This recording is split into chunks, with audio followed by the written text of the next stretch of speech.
For centuries, we've seen the Giza Plateau as, this incredible monument to the dead. A majestic puzzle, sure, but a solved one. But what if you look closer? What if the stones themselves are telling a totally different story? One of impossible engineering, forgotten science, and a timeline that could literally rewrite human history. Okay, let's dive right in. What if they aren't tombs at all? Seriously, what if they're the last remnants of a lost chapter in the human story? A chapter that's been hiding in plain sight this whole time? That's the huge question we're going to explore, following the clues from a completely different perspective.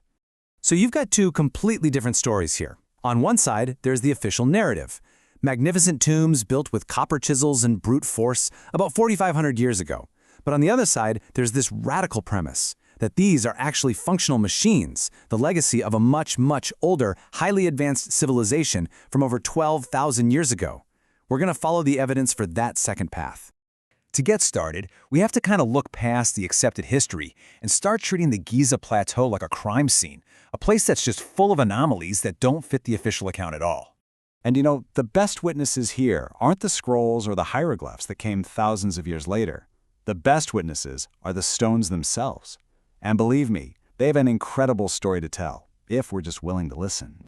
So let's get our hands dirty and start our investigation with the physical evidence, the tangible, seemingly impossible feats of engineering that, well, they aren't just in Egypt. They pop up all over the world. What you're looking at here reveals a really startling pattern. On the left, you see the Menkaure Pyramid at Giza with these strange polygonal granite blocks. But that exact same building style, massive, irregular stones fitted together with mind-boggling precision, is also the hallmark of sites in Peru, like Sacsayhuaman. Now look closer at that shared anomaly. These weird stone nubs. They're on different continents. It's like finding the exact same fingerprint at two completely different crime scenes. So this is the big question, right? How did supposedly separate Bronze Age cultures all manage to achieve this level of precision? The official story basically asks us to believe they all independently invented methods that, frankly, we still can't replicate today. Or maybe there's another explanation. And this is where chemistry comes in with a stunningly elegant solution, the geopolymer theory. It suggests the builders weren't lifting and carving these massive multi-ton blocks of natural stone. No, they were making them. They were casting them in place like a kind of high-tech concrete. And just look how simple this could have been. You dissolve some soft limestone, add a few natural chemical binders that were readily available, carry that slurry up in buckets, and then you just pour it into a mold right where you need it. And boom, it hardens into a dense, artificial stone. I mean, this one idea solves the problems of transportation, lifting, and that impossible precision all at once. Okay, so if the builders had this level of technology, it really begs the question, were they just building tombs?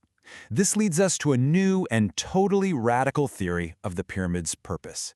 It's one that reverse engineers it from a tomb into a massive power plant, an idea put forth by engineer Christopher Dunn. All right, so let's rebuild this machine. First up, the subterranean chamber, carved deep into the bedrock. In this model, it's not some abandoned tomb. It's an acoustic horn, perfectly designed to capture the low-frequency vibrations of the Earth itself. That energy then gets funneled up into the Grand Gallery. You know those slots along the sides? In this theory, they weren't for furniture. They held a whole series of huge resonators. The entire gallery was basically a massive sound amplifier, focusing all that vibrational energy upwards. And where was all that energy focused? Right on the power core, the King's Chamber. It's built entirely out of granite, which is full of quartz crystals. Now, when you squeeze quartz crystals with intense vibrations, they literally generate electricity. It's a real scientific principle called the piezoelectric effect. This chamber was built to vibrate, converting the Earth's acoustic energy into electrical and then microwave energy. And here's where it gets really wild. If this theory is right, then the most sacred Egyptian symbols, they might actually be technical schematics. The Djed pillar, a symbol of stability, looks uncannily like a modern high-voltage insulator. The Ankh, the symbol of life, could represent the output of that life-sustaining energy. And the Wa scepter? Maybe a tool to direct and use that power. It's like a complete system diagram hidden in plain sight in their art. So we've got a theory for how it could have been built and why it was built.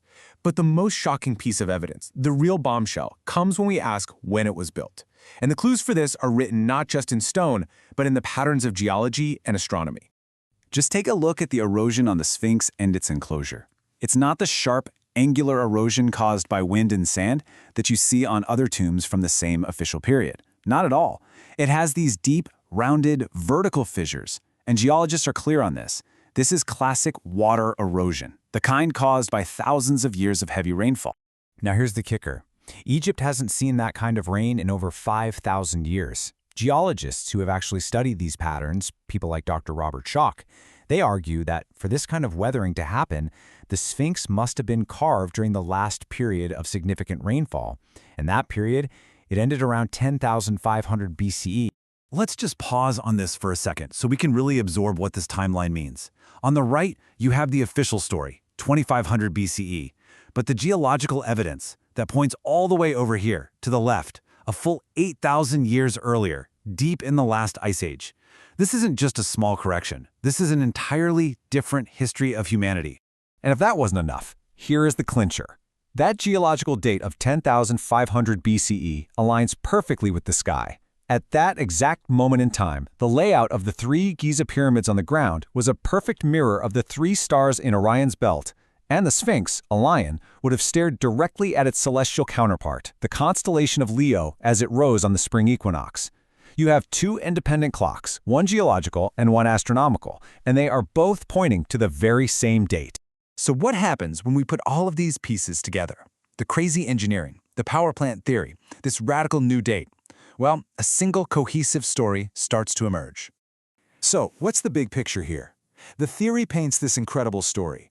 A high-tech, global civilization exists over 12,000 years ago. They build the Giza complex, not as a series of tombs, but as a functional power plant. Then, a great cataclysm at the end of the last ice age wipes their world clean off the map. Thousands of years later, the dynastic Egyptians rise from the ashes. They find these incomprehensible ruins, and they build their civilization on top of them, reinterpreting this ancient, forgotten technology as the mythology of their gods. It really brings to mind that powerful quote from researcher Graham Hancock, who suggests that we are a species with amnesia, living amongst the ruins of a past far more advanced than our own. It's a profound thought that our history isn't this clean story of linear progress, but maybe one of catastrophic loss and slow rediscovery. And that leaves us with one final huge question to chew on. By clinging so tightly to the accepted, comfortable narrative, are we inadvertently hiding from a much grander, more complex, and maybe even a more empowering truth about where we really come from?